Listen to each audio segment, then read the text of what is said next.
पहुंचाएं सच्ची व सटीक खबर आप तक। करें भाई उपकार सिंह जी, अभय सिंह जी को, श्री अभय सिंह जी को मुकुट देकर सम्मानित करने का काम करें। इसी में मैं आग्रह करूंगा पलवल के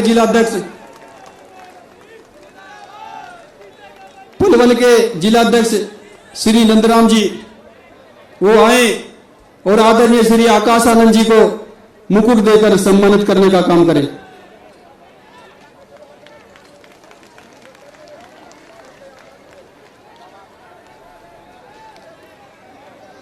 अब मैं निवेदन करूंगा सम्मानित साथियों, कोई भी व्यक्ति जब भी हमारे अतिथिगण बोलने का काम करे या मुख्य अतिथिगण बोलने का काम करे, कोई भी व्यक्ति पंडाल में हुटिंग करने का काम नहीं करेगा। गंभीरता से बात सुनने का काम करे और गंभीरता से उनकी बातों को फॉलो करके आगे अपने क्षेत्र में बताने का काम करेंगे।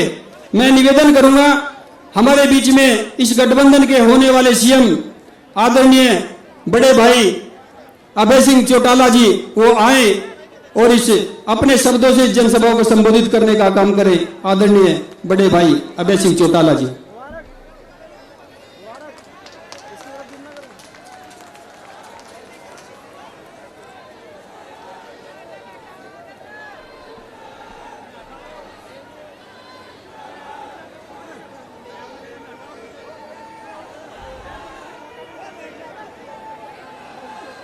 बहुत ही आदर और सम्मान के योग उत्तर प्रदेश की 4 बार रही मुख्यमंत्री, आज की हमारी जिला फरीदाबाद के पिरथा विधानसभा क्षेत्र में मुख्य अतिथि के रूप में आए बहन कुमारी मायावती जी, बहुजन समाज पार्टी के राष्ट्रीय कोऑर्डिनेटर भाई आकाश आनंद जी, बहुजन समाज पार्टी के पंजाब, हरियाणा और चंडीगढ़ के प्रभारी रणधीर बेनीवाल जी, मंच पे मेरे साथ बैठे हुए एनआईटी से बहुजन समाज पार्टी और इंडियन नेशनल लोकदल पार्टी के प्रत्याशी नगेंद्र बढ़ाना जी, फरीदाबाद से प्रत्याशी नरेंद्र पाल सिंह बघेल जी, पिरथा से आपके प्रत्याशी श्री सुरेंद्र वशिष्ठ जी,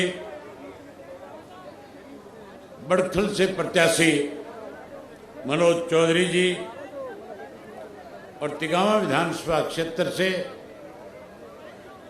बहुजन समाज पार्टी और इंडियन नेशनल लोकदल पार्टी के प्रत्याशी श्री लालचंद शर्मा जी, मंच पे मेरे साथ बैठे हुए दोनों पार्टी के प्रदेश, जिला और हल्का स्तर के सभी नेतागण, आज पिरथा विधानसभा क्षेत्र के इस चुनावी सभा में आए हुए आदरणीय बुजुर्गों, नौजवान साथियों, सम्मान के योग्य माताओं, बहनों, पत्रकार, छायाकार दोस्तों, 5 तारीख को हरियाणा की विधानसभा के चुनाव होने जा रहे हैं। आप लगातार पिछले 20 वर्षों से संन्यास के रूप में अनेक बाधाएं आपके बीच में कांग्रेस के पहले 10 साल के राज में आई और अब पिछले 10 वर्षों से भारतीय जनता पार्टी सत्ता में है। साथियों, लोग बदलाव चाहते हैं, भारतीय जनता पार्टी को सत्ता से बाहर करना चाहते हैं, वहीं कांग्रेस पार्टी को सत्ता से दूर रखना चाहते हैं। पहले 10 वर्ष जो कांग्रेस पार्टी का राज था, खास करके एनसीआर का जो इलाका था, दिल्ली के चारों तरफ का जो हरियाणा था, जो हरियाणा राज्य कृषि प्रधान प्रदेश था, कांग्रेस के राज में भूपेंद्र सिंह हुड्डा ने उस कृषि प्रधान देश को सीएलयू प्रधान देश बनाने का काम किया। यहाँ के किसानों की बेशम कीमती जमीन को दफा 4-6 के नोटिस दे करके किसान को आण होने पौने दाम पे बेचने पे मजबूर किया। जब किसान के हाथ से बिल्डर ने जमीन ले ली तो फिर 4-6 के नोटिस वापिस लेकर के उस जमीन पे बिल्डरों को सेक्टर काटने की अनुमति दे दी, उस पर बड़ी बड़ी सोसाइटियां बनाने की अनुमति दे दी। लोग 10 साल में परेशान हो गए थे। कांग्रेस पार्टी ने न केवल हरियाणा प्रदेश के अंदर भ्रष्टाचार को बढ़ावा दिया, बल्कि पूरे देश में अनेक ऐसे घोटाले किए थे जिससे हमारा देश पूरी दुनिया में बदनाम हुआ था। देश के लोगों ने मन बना लिया था कि हम हर हालत में कांग्रेस को सत्ता से बाहर करेंगे। जहां कांग्रेस को सत्ता से बाहर कर रहे थे, वहीं भारतीय जनता पार्टी के वायदों में आकर के कहीं भाजपा की देश में सरकार बनाने का काम किया। मोदी जी वायदा कर रहे थे, कह रहे थे अगर हमारी सरकार बनी तो कांग्रेस के समय में जो इस देश से धन लूट करके विदेश के बैंकों में जमा कराया गया, हम उस काले धन को वापस लाएंगे और हर व्यक्ति के खाते में 15-15 लाख रुपए जमा करा देंगे। बहुत बड़ा वायदा था। आम आदमी सोच रहा था तू कर्ज मुक्त हो जाएगा, तू खुशहाल हो जाएगा। वहीं किसान का वोट कैसे लिया जाए, किसान से वायदा किया और कहा स्वामीनाथन की रिपोर्ट लागू करेंगे, एमएसपी का कानून बना देंगे, और वायदा किया और कहा था कि 2022 में किसान की फसल के दाम 2 गुना कर देंगे। साथियों, समय बीतता गया। 2022 में किसान की फसल के दाम 2 गुना करने की बजाय 3 कृषि के काले कानून बना दिए थे। 13 महीने किसान को दिल्ली के चारों तरफ हरियाणा के लगते हुए जो बॉर्डर थे, लाखों की संख्या में घर बार परिवार बच्चे छोड़ करके आंदोलन करने के लिए मजबूर होना पड़ा। 750 से ज्यादा किसानों ने शहादत दी। वादा किया था पढ़े लिखे नौजवान के साथ कि 2 करोड़ को हर वर्ष नौकरी देंगे, महंगाई कम करेंगे। आज देश में भारतीय जनता पार्टी की सरकार बनने के बाद महंगाई बढ़ी है, भ्रष्टाचार बढ़ा है, हरियाणा में कानून व्यवस्था खत्म हो गई है। वहीं उसके साथ साथ पढ़े लिखे नौजवान को रोजगार नहीं है। आज इसीलिए हरियाणा प्रदेश का नौजवान अपनी बेशम कीमती जमीन बेच करके विदेशों को पढ़ाई के लिए, नौकरी के लिए पलायन करने का काम कर रहा है। मैंने पूरे हरियाणा का भ्रमण किया, कोई गांव ऐसा नहीं है जिस गांव से सैकड़ों की संख्या में बच्चे जमीनें बेच बेच करके डोंकी वीजा के साथ विदेशों का पलायन ना कर गए हो। ये केवल सरकार की गलत पॉलिसी की वजह से हुआ। वहीं जहां हरियाणा दूध दही के मामले में पूरे देश और दुनिया में जाना जाता था, आज उस हरियाणा प्रदेश में नशा का बेशुमार बढ़ा हुआ है, अपराध बढ़े हैं। इसीलिए लोग परेशान है, सरकार को बदलना चाहते हैं। किसान दुखी है, मजदूर दुखी है, व्यापारी दुखी है, कर्मचारी दुखी है। आज तो सरकार के ऐसे फैसले हैं, वायदे तो किए थे कि हम लोगों के लिए सहूलियत की सुविधाएं प्रदान करेंगे, लेकिन ऐसे ऐसे फैसले लिए जिसकी वजह से हर वर्ग के लोग परेशान हो गए। अब बदलना चाहते हैं। आज पूरे हरियाणा प्रदेश के अंदर परसों चौधरी देवीलाल जी की जयंती थी। आप लोग भी बड़ी संख्या में आए हुए थे। पूरे हरियाणा प्रदेश से लाखों लोग उस चौधरी देवीलाल जी के सम्मान दिवस में चौधरी देवीलाल जी को जहां अपने श्रद्धा सुमन अर्पित करने आए थे, वहीं बहन मायावती जी का संदेश और आदेश सुनने के लिए आए थे कि बहन मायावती जी हमें क्या आदेश दे करके जाएंगी। और बहन जी ने खुल करके कहा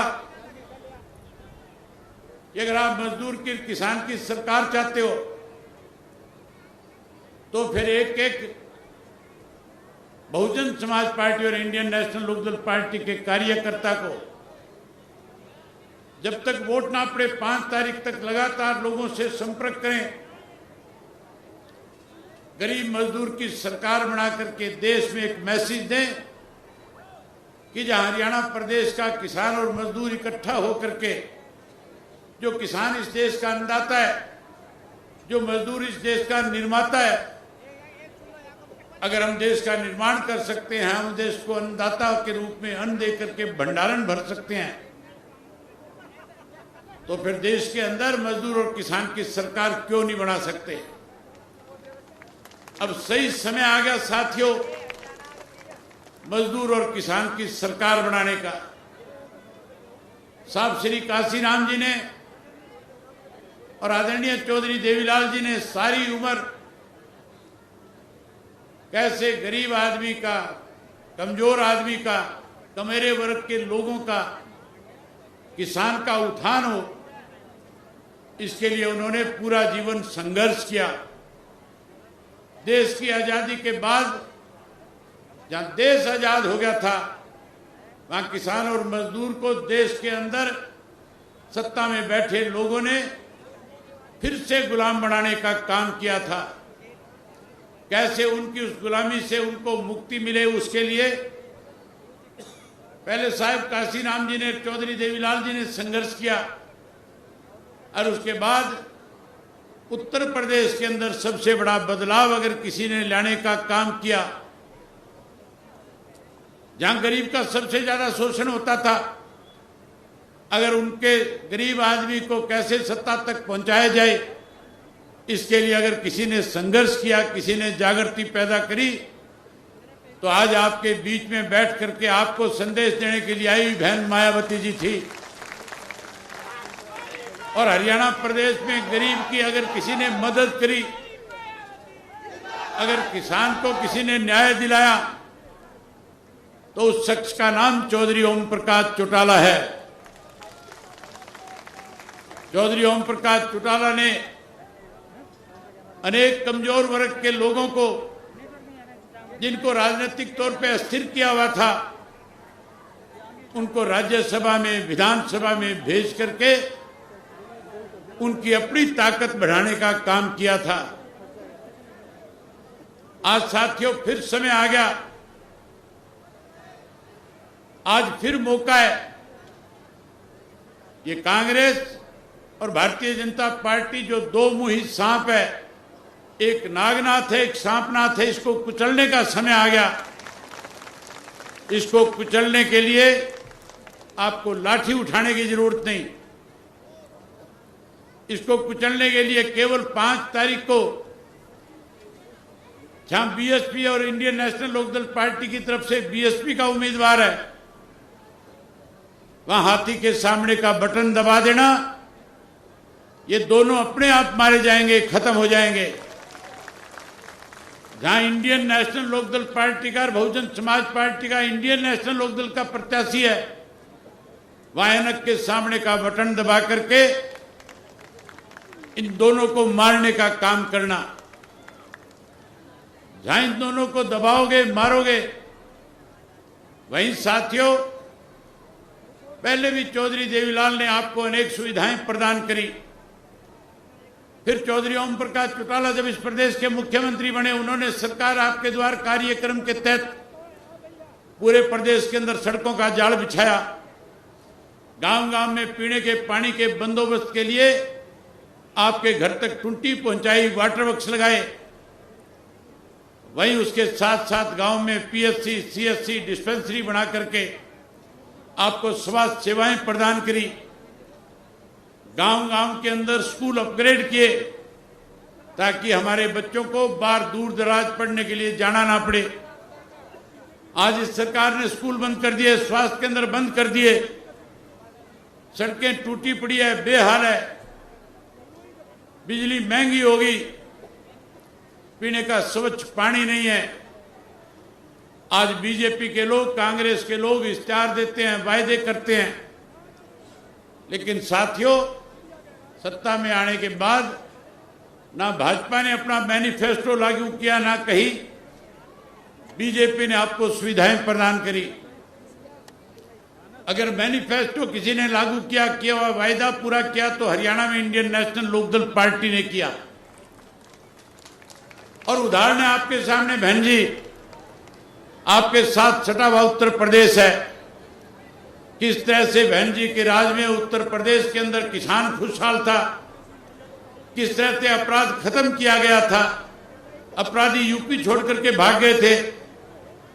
और वहीं उसके साथ साथ जिस गरीब आदमी को वोट का अधिकार नहीं था, ना केवल उसको वोट का अधिकार दिलाया बल्कि उसका राज बना करके उसकी उत्तर प्रदेश के राज में हिस्सेदारी देने का काम किया। वहीं साथियों हम दोनों ने बैठ करके, बहन जी ने, मैंने आकाश जी के साथ बैठ करके, बहुजन समाज पार्टी के नेताओं के साथ बैठ करके, इंडियन नेशनल लोकदल पार्टी के नेताओं ने एक साझा कार्यक्रम आपके बीच में देने का काम किया है। अगर आप हमारी सरकार, अपनी सरकार बनाओगे तो चौधरी देवीलाल ने सबसे पहले देश के अंदर पेंशन 100 रुपया माहवार करी थी। आज बीजेपी वाले कहते हैं हम बढ़ा देंगे, हुड्डा कहता है 6000 कर दूंगा। 10 साल मुख्यमंत्री रहा था, एक नया पैसा नहीं बढ़ाया था। आप राज बनाओ, सत्ता में आओ, अपनी सरकार बनाओ, हम 100 रुपए वाली पेंशन 7500 रुपया महीना आपके घर पहुंचाने का काम करेंगे। वहीं उसके साथ साथ हरियाणा में 2 लाख पोस्टें वैकेंट है। हमारे युवा साथी विदेश जा रहे हैं, वो हरियाणा में रह करके अपना कारोबार करें, इसके लिए अच्छी पॉलिसी बनाएंगे। वहीं 2 लाख पढ़े लिखे बच्चों को पहले 6 महीने में रोजगार और नौकरी देने का काम करेंगे।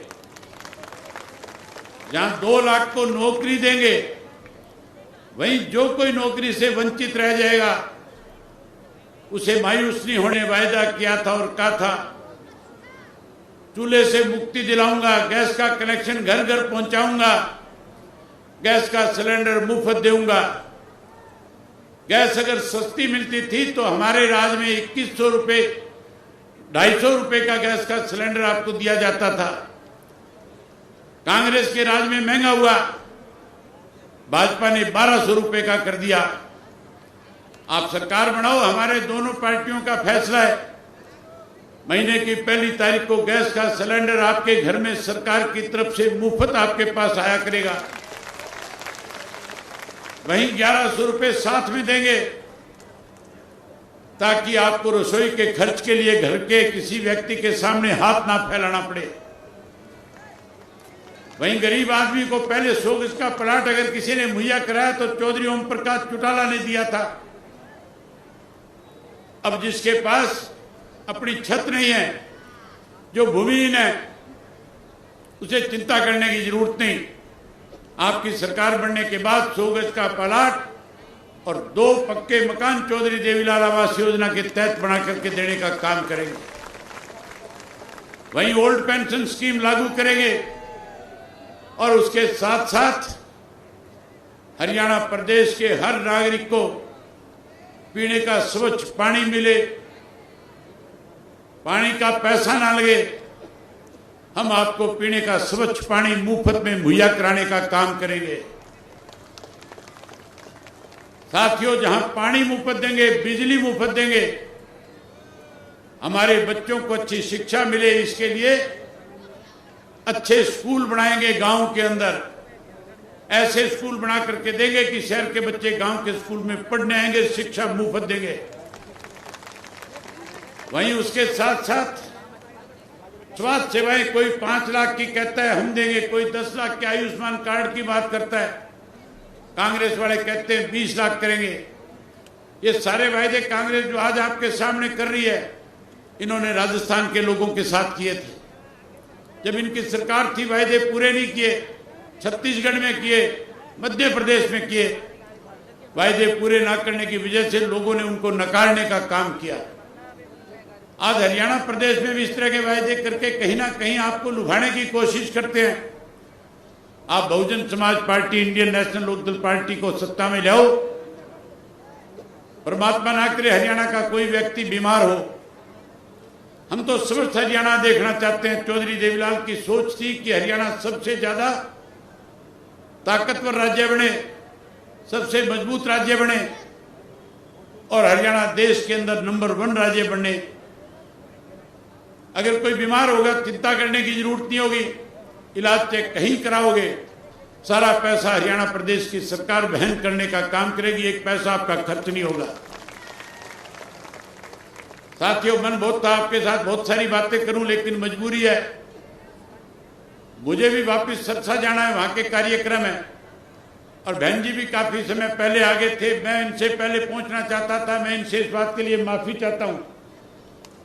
मेरी मजबूरी थी, मुझे आज टेक ऑफ नहीं करने दिया।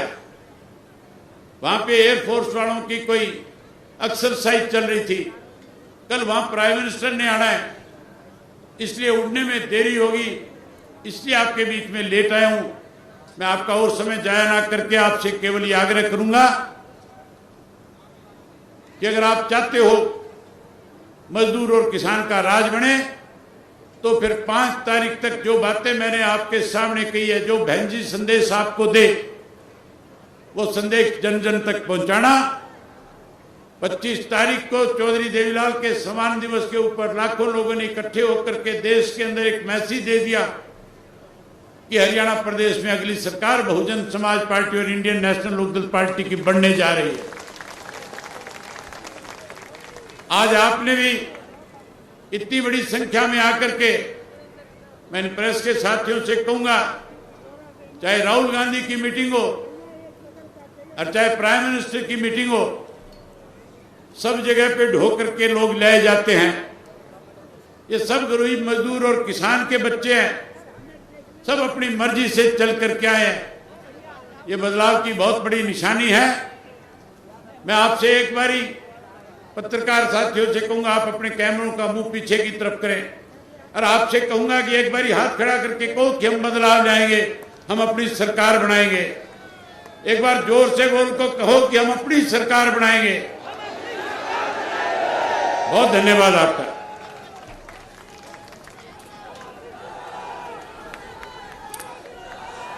अब मैं आपके बीच में बहुजन समाज पार्टी की राष्ट्रीय अध्यक्ष, देश के सबसे बड़े सूबे उत्तर प्रदेश की 4 बार रही मुख्यमंत्री,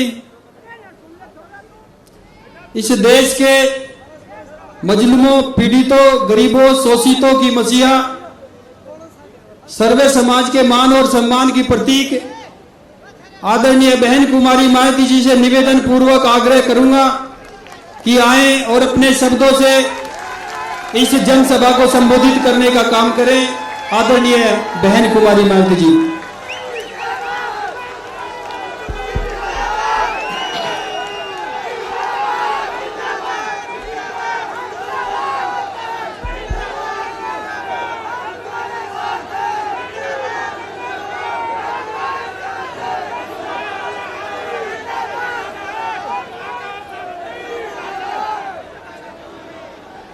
चुनावी जनसभा में इकट्ठा हुए बीएसपी व इन्हें लोगों के बने इस गठबंधन के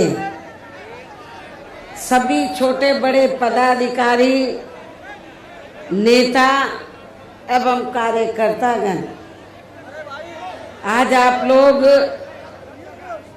यहाँ हरियाणा प्रदेश में विधानसभा के लिए हो रहे आम चुनाव में अपने गठबंधन के उम्मीदवारों के समर्थन में हमें सुनने के लिए यहाँ इकट्ठा हुए हैं, तो उसके लिए मैं आप सभी लोगों का हार्दिक दिल से आभार प्रकट करती हूँ, जिनको कामयाब बनाने के लिए भारतीय राष्ट्रीय लोकदल के वरिष्ठ राष्ट्रीय महासचिव चौधरी अभय चौटाला जी व इनके सभी साथीगण तथा बीएसपी के भी नेशनल कोऑर्डिनेटर श्री आकाश आनंद व यहाँ के संयोजक श्री रणधीर बेनीवाल और इनके भी सभी साथीगण पूरे जी जान से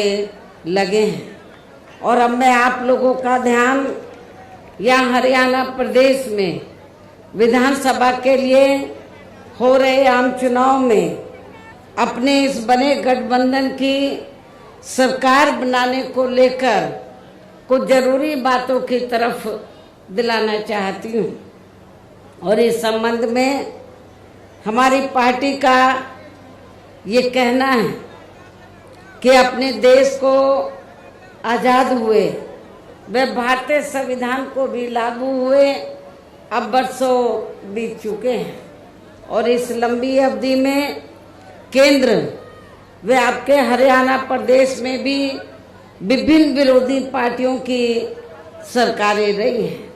लेकिन दुख की बात यह है कि इस दौरान आपके हरियाणा प्रदेश में भी यहाँ विरोधी पार्टियों की रही सरकारों में सर्व समाज में से खासकर दलितों, आदिवासियों, पिछड़े वर्गों, मुस्लिम व अन्य अक़लियतों के साथ साथ गरीबों, मजदूरों, किसानों, व्यापारियों एवं अन्य मेहनतकश लोगों का भी पूर्ण रूप से विकास व उत्थान आदि नहीं हो सका है, जिनकी सरकारों की गलत नीतियों एवं गलत कार्य प्रणाली आदि को अभी ने और ज़्यादा आजमाने की ज़रूरत नहीं है। और इस मामले में खास तौर से मैं दलितों, आदिवासियों व अन्य पिछड़े वर्गों के लोगों को ये बताना चाहूँगी कि इन वर्गों को यानी कि पूरे देश में एससी, एसटी और ओबीसी, अनुसूचित जाति, जनजाति व अन्य पिछड़े वर्गों के लोगों को परम पूज्य बाबा साहब डॉक्टर भीमराव अंबेडकर के कड़े संघर्ष एवं अथक प्रयासों से भारतीय संविधान में मिले कानूनी अधिकारों में से विशेषकर सरकारी नौकरियों में जो इन्हें आरक्षण की सुविधा मिली है, तो उसे यहाँ पहले कांग्रेस की और अब बीजेपी की तथा अन्य पार्टियों की भी रही सरकारों की जातिवादी सोच व मानसिकता के चलते इन्हें ये आरक्षण का पूरा लाभ नहीं मिल पा रहा है। ये पार्टियां इन्हें ये आरक्षण का पूरा लाभ नहीं दे पा रही हैं, और अब तो इनके इस आरक्षण को ये पार्टियां मान्य कोर्ट की आड़ में इसे प्रभावहीन बनाने में व खत्म करने की भी पूरी कोशिश में लगी हुई है। और इसका खास उदाहरण दिनांक 1 अगस्त 2024 को माननीय सुप्रीम कोर्ट का दिया गया निर्णय फैसला है, जिसमें माननीय सुप्रीम कोर्ट ने एससी व एसटी के आरक्षण में वर्गीकरण व क्रीमी लेयर आदि को लागू करने की बात कही है। और यदि इन वर्गों के आरक्षण के मामले में केंद्र की वर्तमान भाजपा सरकार की भी नीति व नीयत साफ होती, तो फिर ये सरकार जो वर्तमान केंद्र की भाजपा सरकार है, तो फिर ये सरकार माननीय सुप्रीम कोर्ट के आरक्षण को लेकर आए इस निर्णय को बिना कोई देरी किए हुए उसे निष्प्रभावी बनाने व पूर्व की स्थिति में लाने के लिए संसद का विशेष सत्र बुलाकर फिर संवैधानिक संशोधन विधेयक जरूर लाती। यदि वर्तमान केंद्र की भाजपा की सरकार की नीयत साफ होती आरक्षण के मामले में, माननीय सुप्रीम कोर्ट ने जो निर्णय दिया है तो वो उस निर्णय से आपका जो आरक्षण है आगे चलकर अब ये ना के बराबर रह जाएगा और आपको कोई ज्यादा लाभ मिलने वाला नहीं है। तो जो अभी तक आपको ये सुविधा मिल रही थी तो उस स्थिति में लाने के लिए तो फिर सुप्रीम कोर्ट का निर्णय है, तो इसको कौन बदल सकता है? इसको सेंटर की सरकार बदल सकती है। वर्तमान में केंद्र की सरकार किसकी है? भारतीय जनता पार्टी की। हमने भारतीय जनता पार्टी की सरकार को ये कहा कि यदि आपकी दलितों, आदिवासियों और अन्य पिछड़े वर्गों के मामले में, खासकर SC ST के आरक्षण के मामले में यदि नीति आपकी स्पष्ट है, सोच सही है, तो फिर आपको जो माननीय सुप्रीम कोर्ट ने 1 अगस्त 2024 को जो निर्णय दिया है जिससे SC ST का आरक्षण निष्प्रभावी हो गया है और ये फिर खत्म हो जाएगा, तो फिर इसको प्रभावी बनाने के लिए और पूर्व की स्थिति में लाने के लिए फिर केंद्र सरकार की जिम्मेवारी बनती है कि वो पार्लियामेंट का विशेष सत्र बुलाए और विशेष सत्र बुलाकर उसमें संवैधानिक संशोधन विधेयक लाए। और उसमें फिर हम देखते हैं कांग्रेस और पूरा विपक्ष तो वो आपको सपोर्ट करता है नहीं करता है। जिन्होंने संविधान बचाने और आरक्षण को बचाने के नाम पर पूरे देश में दलितों, शोषितों को, पिछड़ों को गुमराह करके इनका वोट तो ले लिया, लेकिन जब माननीय सुप्रीम कोर्ट ने जजमेंट दिया तो जजमेंट के बाद इनको सांप सूंघ गया है। ये सारी विपक्ष की पार्टियां, कांग्रेस और इनका इंडिया गठबंधन सब चुप है, कुछ बोलने के लिए तैयार नहीं है। लेकिन हमारे लोगों ने भी बहुत बड़ी गलती की, उनके बहकावे में आ गए। संविधान बचाने के नाम पर, आरक्षण बचाने के नाम पर उनके बहकावे में आकर अपनी पार्टी BSP को भी किनारे कर दिया और इंडिया गठबंधन को वोट दे दिया लोकसभा चुनाव में। लेकिन अब क्या हो रहा है? चुनाव खत्म होने के बाद इंडिया गठबंधन को फायदा तो हो गया गुमराह करके आप लोगों को, लेकिन जब 1 अगस्त को निर्णय आया आरक्षण को लेकर कि जो शेड्यूल कास्ट के लोग हैं, ट्राइब कम्युनिटीज के लोग हैं, दलित जो लोग हैं, आदिवासी लोग हैं, तो अब इनको जो पहले से आरक्षण मिल रहा था, जो इनका कोटा मुकर्रर था, जो पहले से आरक्षण मिल रहा था, वो ना मिलके अब इनका वर्गीकरण किया जाएगा। जिनको जरूरत है उनको दिया जाएगा और शेड्यूल कास्ट में जो जातियां मजबूत होगी उनको किनारे कर दिया जाएगा। ये जजमेंट है। लेकिन ये आप लोगों को मालूम होना चाहिए कि जिन शेड्यूल कास्ट में जो जातियां कुछ आगे भी बढ़ी हैं, मुश्किल से 5-6% लोग बढ़े हैं, बाकी लोगों की सामाजिक, आर्थिक और शैक्षणिक की स्थिति में अभी कोई ज्यादा बदलाव नहीं आया है। इसलिए इनके वर्गीकरण की अभी जरूरत नहीं है, बल्कि जो पूर्व में जैसी स्थिति बनी थी इनको सबको अभी पूरा आरक्षण देने की जरूरत है। लेकिन जब हमने इसके खिलाफ आवाज उठाई तो फिर सारी पार्टियां चुप हो गई। हमने बीजेपी को भी कहा कि सुप्रीम कोर्ट का जजमेंट है, आप संवैधानिक संशोधन विधेयक लाइए और आप उसे पार्लियामेंट में लाकर पास कराएं।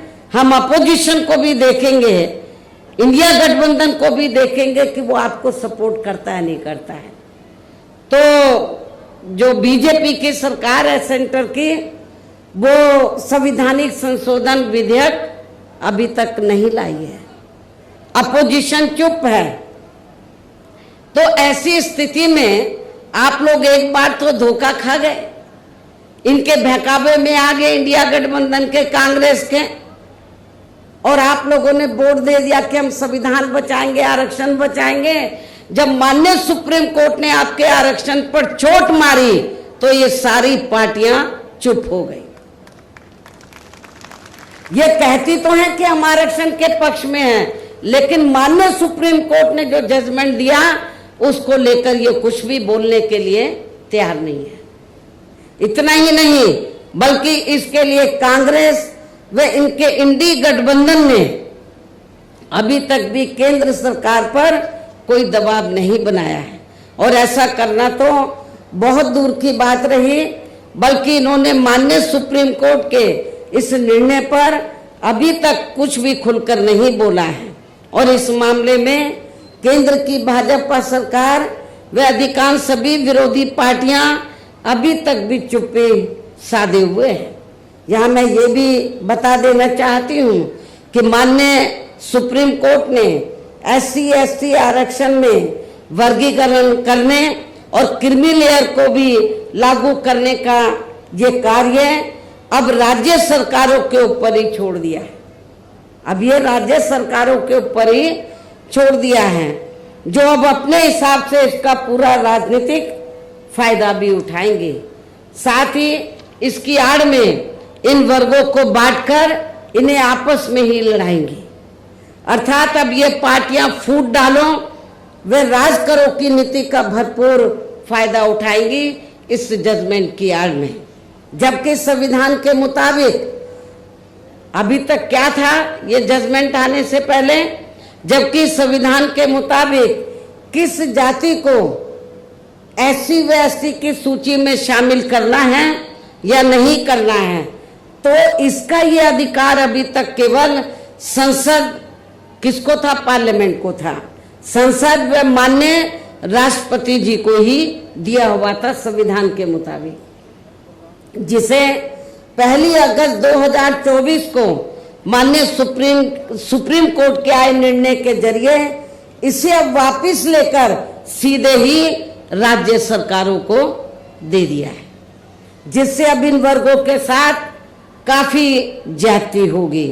अर्थात इनका अब ये आरक्षण ना के बराबर ही रह जाएगा।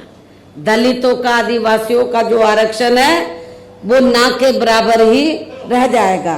और अब तो कांग्रेस के श्री राहुल गांधी ने भी विदेश में जाकर इनके सभी आरक्षण को आगे वक्त आने पर खत्म करने का भी ऐलान कर दिया है। इसलिए इन वर्गों के लोगों को बाबा साहब डॉक्टर भीमराव अंबेडकर द्वारा जो इन्हें आरक्षण का ये संवैधानिक अधिकार मिला है, तो इसे बचाने के लिए अब यहाँ हरियाणा प्रदेश में हो रहे विधानसभा चुनाव में इन वर्गों को, ऐसी सभी आरक्षण विरोधी पार्टियों को अपना कतई भी वोट नहीं देना है। जो ये पार्टियां माननीय सुप्रीम कोर्ट के आए इस निर्णय को बिल्कुल भी बदलने के लिए तैयार नजर नहीं आती हैं, ना तो भारतीय जनता पार्टी और ना ही कांग्रेस पार्टी का इंडिया गठबंधन। अर्थात इस मामले में केवल ये पार्टियां इन वर्गों को गुमराह करने में ही लगी हैं। ऐसी स्थिति में अब इन वर्गों को यहाँ विधानसभा के हो रहे आम चुनाव में अपने बने इस गठबंधन की ही सरकार बनाकर, क्योंकि ये लोग जो जजमेंट आया माननीय सुप्रीम कोर्ट का रिजर्वेशन को लेकर, इसको ये अभी तक भी बदलने के लिए तैयार नहीं है, ना कांग्रेस ना बीजेपी। तो ऐसी स्थिति में अब आप लोगों को करना क्या है, यह अपने गठबंधन की सरकार बनाकर इसे लागू होने से, ये जो अभी नया जजमेंट आया है, तो अपने यहाँ गठबंधन की सरकार बनाकर इसे लागू होने से तब तक लटका कर व रोक कर रखना है जब तक केंद्र व विपक्ष द्वारा इस निर्णय को संवैधानिक संशोधन के जरिए खत्म करके इसे पुरानी स्थिति में बहाल नहीं कर दिया जाता है। गठबंधन की सरकार यहाँ बनती है, हमारी गठबंधन की हमारे हाथ में है कि इसे लागू करे या ना करे। इसको हम लटका के रख सकते हैं। सुप्रीम कोर्ट का जजमेंट है तो इसको हम आगे बढ़ा सकते हैं। कब तक? जब तक केंद्र व विपक्ष द्वारा इस निर्णय को संवैधानिक संशोधन के जरिए खत्म करके इसे पुरानी स्थिति में बहाल नहीं कर दिया जाता है।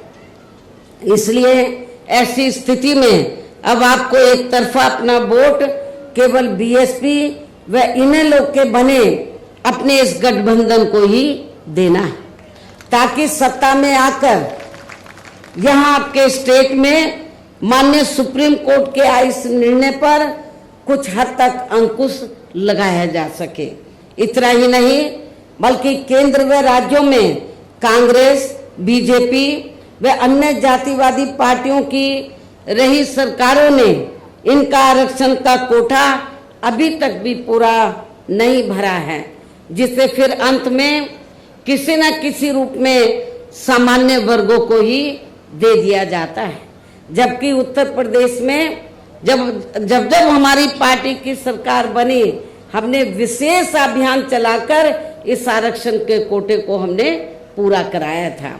पदोन्नति में आरक्षण को तो इन्होंने मान्य कोर्ट की आड़ में काफी हद तक खत्म ही कर दिया है।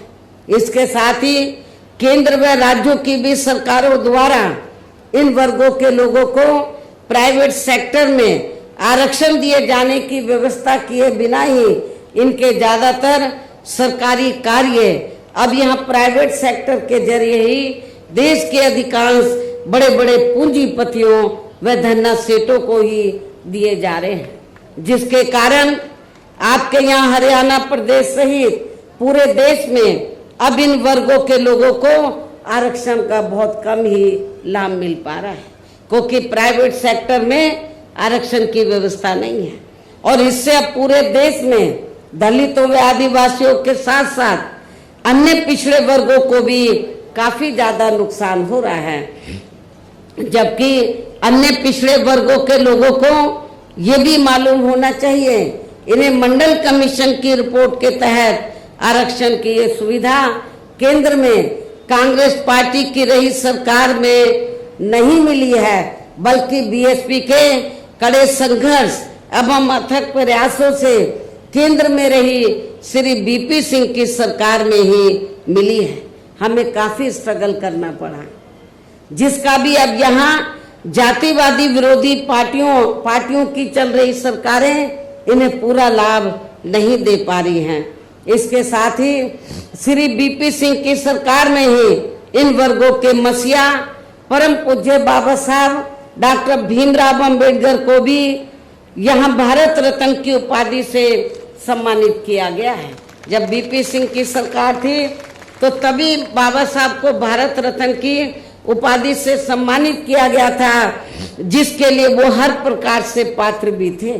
जबकि इन्हें ये सम्मान इनके जीते जी केंद्र में रही कांग्रेस पार्टी की ही सरकार में बहुत पहले ही मिल जाना चाहिए था, लेकिन इस पार्टी की सरकार ने इनके देहांत के बाद भी इन्हें ये सम्मान नहीं दिया। कांग्रेस पार्टी की सरकार ने इनके देहांत के बाद भी इन्हें ये सम्मान नहीं दिया। इससे इन वर्गों के प्रति इस पार्टी की हीन व जातिवादी मानसिकता साफ झलकती है। इतना ही नहीं बल्कि इनके कारवां को आगे बढ़ाने वाले वे हर मामले में समर्पित व्यक्तित्व मान्यवर श्री कांशीराम जी के देहांत होने पर केंद्र में रही इसी कांग्रेस पार्टी की सरकार ने इनके सम्मान में एक दिन का भी राष्ट्रीय शोक घोषित नहीं किया था।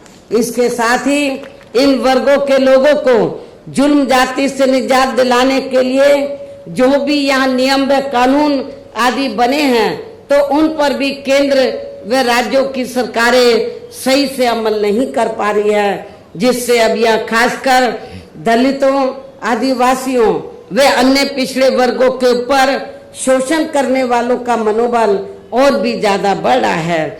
और ये सब हमें यहाँ आपके हरियाणा प्रदेश में भी काफी कुछ देखने के लिए मिल रहा है। इसी प्रकार हमें पूरे देश में मुस्लिम व अन्य अक़लियत समाज के लोगों की भी अधिकांश मामलों में हालत कोई खास अच्छी नजर नहीं आती है। इनके साथ साथ अपर कास्ट समाज व जाट समाज में भी खासकर गरीब लोगों की भी आर्थिक स्थिति अभी भी यहाँ आपके हरियाणा प्रदेश सहित पूरे देश में काफी ज्यादा खराब व दयनीय ही बनी हुई है। इनके अलावा आपके हरियाणा प्रदेश सहित पूरे देश में सर्व समाज में से विशेषकर यहाँ गरीब, मजदूर, किसान, कर्मचारी, व्यापारी एवं अन्य मेहनत कश लोग भी अपनी विभिन्न समस्याओं को लेकर अभी भी हमें काफी ज्यादा दुखी ही नजर आते हैं। और इनमें भी किसान वर्ग तो केंद्र में अभी तक की रही सभी सरकारों द्वारा बनाई गई उनकी गलत नीतियों के कारण अब काफी ज्यादा परेशान व दुखी भी रहा है और अभी भी है। लेकिन इन सब की मुख्य वजह हमारी पार्टी केंद्र में व आपके हरियाणा प्रदेश में भी यहाँ अब तक की अधिकांश रही विरोधी पार्टियों की सरकारों की गरीब व किसान विरोधी तथा इनकी जातिवादी, पूंजीवादी व संकीर्ण मानसिकता के तहत बनाई गई उनकी गलत नीतियों व गलत कार्य प्रणाली को ही काफी हद तक जिम्मेवार मानकर चलती है। और इस मामले में खासकर इनकी गलत आर्थिक नीतियों की वजह से ही आए दिन जहां पूरे देश में गरीबी, बेरोजगारी व महंगाई आदि भी काफी ज्यादा बढ़ रही है, जिससे आम जनता काफी ज्यादा परेशान व दुखी भी है। इसके साथ साथ अभी भी अपने देश में भ्रष्टाचार हर स्तर पर काफी ज्यादा फैला हुआ है, जिससे आपका खुद का अपना हरियाणा प्रदेश भी अछूता नहीं रहा है। और इन सब का मुख्य कारण हमारी पार्टी आजादी के बाद से लेकर अभी तक केंद्र व देश के अधिकांश राज्यों में तथा आपके खुद के अपने हरियाणा प्रदेश में भी ज्यादातर सत्ता या खासकर पूंजीवादी पार्टियों के ही हाथों में आने को मानकर चलती है, जिसके कारण ही अब पूरे देश में वे आपके खुद के अपने प्रदेश में भी अभी भी हमें यहाँ सर्व समाज के लोग अधिकांश मामलों में काफी ज्यादा दुखी व परेशान ही नजर आते हैं। जबकि पूरे देश में बीएसपी ही अकेली एक ऐसी पार्टी है जो विरोधी पार्टियों की तरह देश के बड़े बड़े पूंजीपतियों व धन्ना सेठों की आर्थिक मदद से नहीं बल्कि अपनी पार्टी के ही आम कार्यकर्ताओं की आर्थिक मदद से चुनाव लड़कर यहाँ केंद्र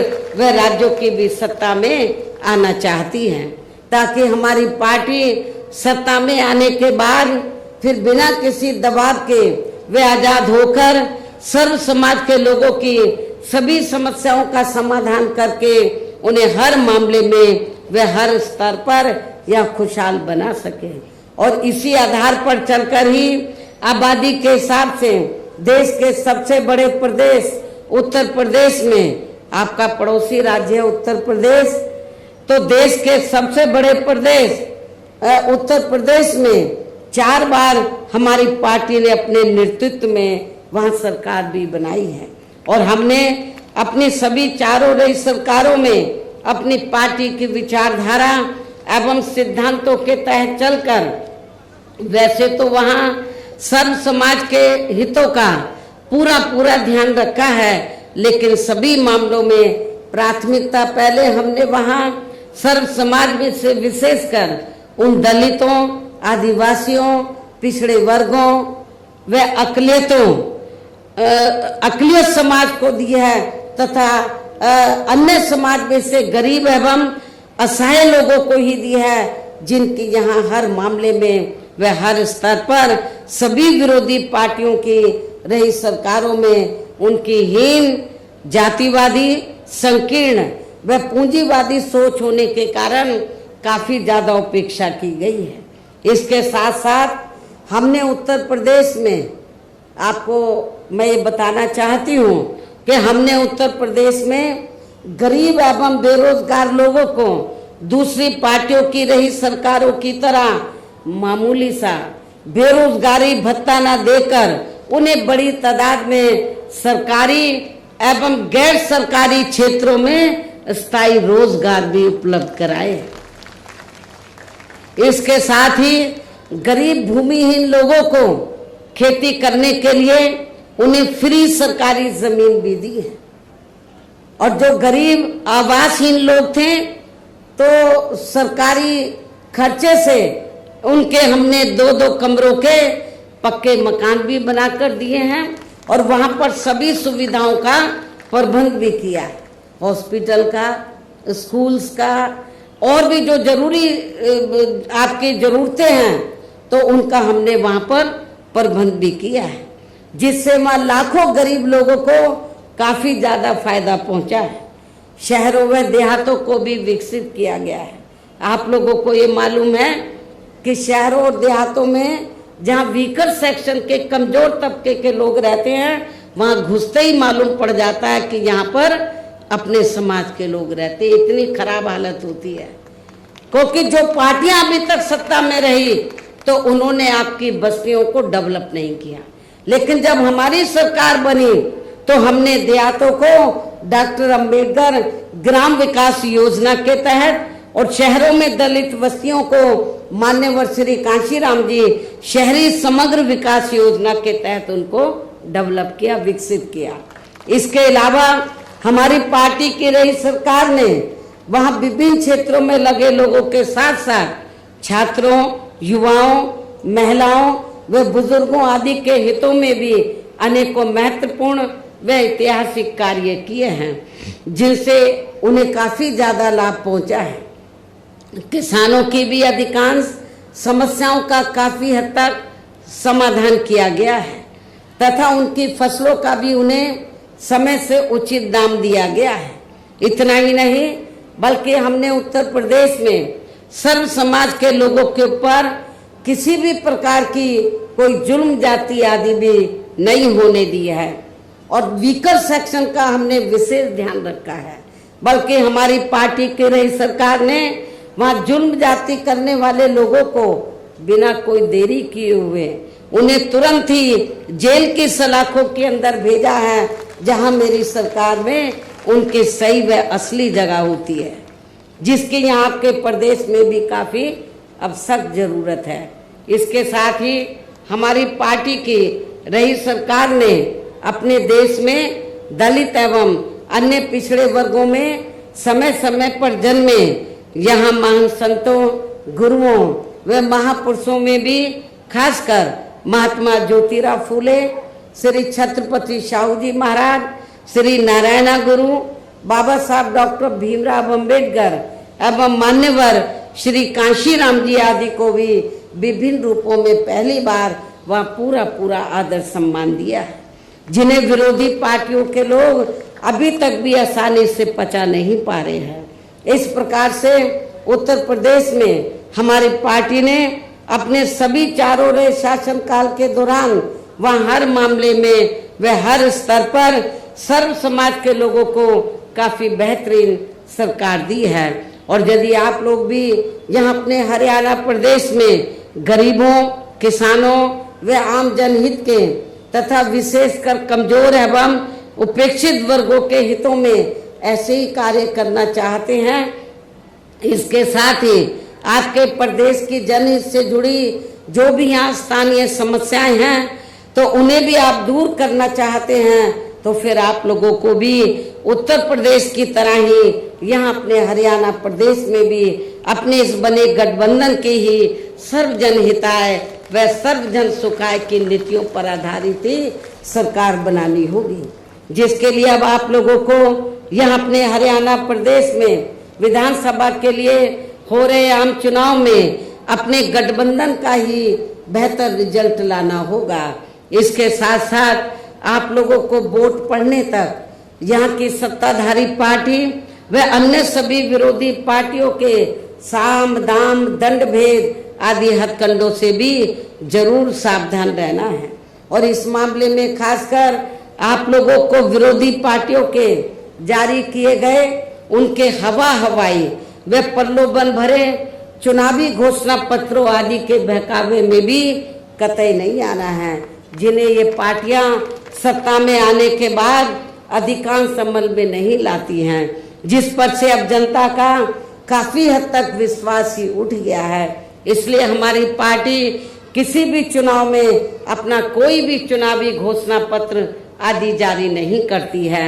वैसे भी हमारी पार्टी कहने में बहुत कम बल्कि कार्य करके दिखाने में ही ज्यादा विश्वास रखती है। अर्थात जो कहती है तो उसे करके भी दिखाती है, और ये सब हमने उत्तर प्रदेश में करके भी दिखाया है। और अब संक्षेप में मेरा यही कहना है कि आप लोगों को अपने खुद के व अपने हरियाणा प्रदेश के भी हित में यहाँ बीएसपी व इनेलो के बने अपने इस गठबंधन की ही सरकार बनाना बहुत जरूरी है। और अब आप लोगों को अपने इस गठबंधन के ही उम्मीदवारों को ज्यादा से ज्यादा कामयाब बनाना है, जिसके लिए बीएसपी के उम्मीदवारों को हाथी चुनाव चिन्ह के सामने वाले बटन को दबा के तथा भारतीय राष्ट्रीय लोक दल के उम्मीदवारों को चश्मा चुनाव चिन्ह के सामने वाले बटन को दबा के इन्हें जरूर जिताना है। इस प्रकार से आप लोगों को अपने बने इस गठबंधन की ही पूर्ण बहुमत की सरकार बनाना है, और सरकार बनने पर फिर गठबंधन की ओर से आपके हरियाणा प्रदेश का मुख्यमंत्री चौधरी श्री अभय चौटाला जी को ही बनाया जाएगा, जिनको मेरे आशीर्वाद के साथ साथ इनके पिता चौधरी ओम प्रकाश चौटाला जी का भी पूरा आशीर्वाद प्राप्त है। वैसे स्वर्गीय चौधरी देवीलाल जी का भी हमेशा इन पर आशीर्वाद बना रहा है।